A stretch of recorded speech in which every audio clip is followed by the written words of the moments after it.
Hello friends, સ્વાગત છે તમારું મારા કિચનમાં। તો આજે આપણે બનાવીશું ખૂબ જ ટેસ્ટી એવું દહીં ભીંડીનું શાક। તો અત્યારે ઉનાળામાં ભીંડી સારા એવા પ્રમાણમાં મળે છે। તો તમે એક જ પ્રકારનું ભીંડાનું શાક ખાઈને કંટાળી ગયા હોય તો આવી રીતે ભીંડાનું શાક પણ બનાવી શકો છો।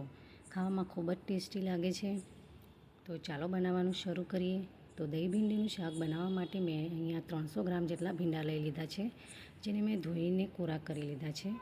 હવે ભીંડાને વચ્ચેથી કટ લગાવી દઈશું અને એને 2 ટુકડામાં કાપી લઈશું। તો આવી જ રીતે મેં બધા ભીંડાને કાપી દીધા છે।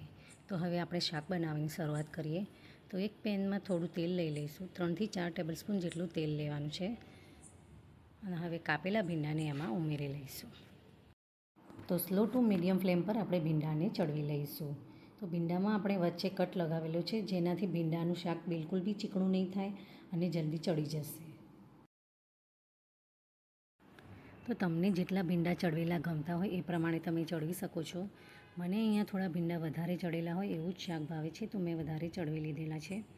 તો ભીંડા બધા ચડી ગયા છે, હવે એને આપણે પેનમાંથી કાઢી લઈશું। તો આવી રીતે એક્સ્ટ્રા તેલ આપણે નિતારી લઈશું અને ભીંડાને ટ્રાન્સફર કરી લઈશું। તો તમે જોઈ શકો છો કે મેં બધા જ ભીંડા આવી રીતે કાઢી લીધા છે। હવે એ જ પેનમાં આપણે થોડુંક બીજું તેલ ઉમેરી લેવાનું છે અને તેલ ગરમ થઈ જાય એટલે આપણે એમાં જીરું નાખી દઈશું। જીરું તતળી જાય પછી આપણે એમાં ચોપ કરેલા કાંદા લઈ લઈશું। તો મેં અહીંયા 2 મીડિયમ સાઇઝના કાંદા લીધા છે। તો કાંદાને પણ સ્લો ટુ મીડિયમ ફ્લેમ પર ગોલ્ડન કલરના થાય ત્યાં સુધી સાતળી લેવાના છે। તો તમે જોઈ શકો છો કે કાંદાનો કલર ચેન્જ થઈ ગયો છે। તો હવે એમાં આપણે 1 ટેબલસ્પૂન જેટલો ચણાનો લોટ ઉમેરી દઈશું અને હવે ચણાના લોટને પણ શેકી લેવાનો છે। તો સતત હલાવતા રહીશું અને કાંદા અને ચણાના લોટને શેકી લઈશું। તો ચણાનો લોટ શેકાઈ ગયો છે, હવે એમાં મસાલા કરી દઈશું। તો 1 ચમચી જેટલું આદુ મરચાંની પેસ્ટ, હળદર, લાલ મરચું પાવડર, ધાણા જીરું પાવડર, થોડોક ગરમ મસાલો અને સ્વાદ પ્રમાણે મીઠું એડ કરી દઈશું।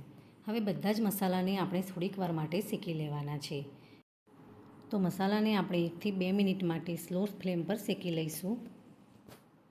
તો તમે જોઈ શકો છો કે મસાલો બધો શેકાઈ ગયો છે। તો હવે આપણે એમાં દહીં એડ કરી દઈશું। તો મેં 1 કપ જેટલું મોળું દહીં લઈ લીધું છે। તો દહીંને આવી રીતે ફેટી લેવાનું છે, એકદમ સ્મૂથ કરી લેવાનું છે। તો દહીંને ફેટી લીધું છે, હવે શાકમાં એડ કરી દઈશું। તો દહીં ઉમેરતા પહેલાં ગેસની ફ્લેમ એકદમ સ્લો રાખવાની છે અને દહીં ઉમેર્યા પછી એને સતત હલાવતા રહેવાનું છે, જેથી દહીં ફાટી ના જાય। મિત્રો, તમને આજની શાકની રેસીપી કેવી લાગે છે તે મને કમેન્ટ કરીને જરૂરથી જણાવજો। તો તમે જોઈ શકો છો કે તેલ થોડુંક ફૂટી ગયું છે અને દહીં પણ શેકાઈ ગયું છે। તો હવે આપણે એમાં પાણી ઉમેરી દઈશું। તો જે બાઉલમાં દહીં હતું એમાં જ મેં પાણી નાખીને એ ઉમેરી દીધું છે। તો એકવાર બધી જ વસ્તુ બરાબર મિક્સ કરી લેવાની છે અને હવે એમાં આપણે ભીંડા ઉમેરી લઈશું। તો ભીંડાને ગ્રેવી સાથે સારી રીતે મિક્સ કરી લઈશું અને હવે એને આપણે ચડવી લેવાનું છે। તો ઢાંકણ ઢાંકીને 5 થી 7 મિનિટ માટે ચડવી લઈશું। તો તમે જોઈ શકો છો કે શાક એકદમ તૈયાર છે, તેલ પણ છૂટી ગયું છે। તો હવે સૌથી છેલ્લે આપણે કાપેલા ધાણા ઉમેરી લઈશું, સારી રીતે મિક્સ કરી લઈશું। તો તૈયાર છે ખૂબ જ ટેસ્ટી એવું દહીં ભીંડાનું શાક, જેને તમે રોટી, પરાઠા કે પછી દાળને ભાત સાથે પણ સર્વ કરી શકો છો।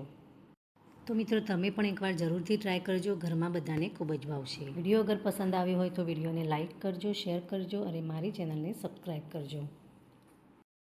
અને અગર તમે ફેસબુક પર જોઈ રહ્યા છો તો મારા પેજને ફોલો કરી દેજો। તો ફરીથી મળીશું આવી જ કોઈ અવનવી રેસીપી સાથે। ત્યાં સુધી બાય બાય।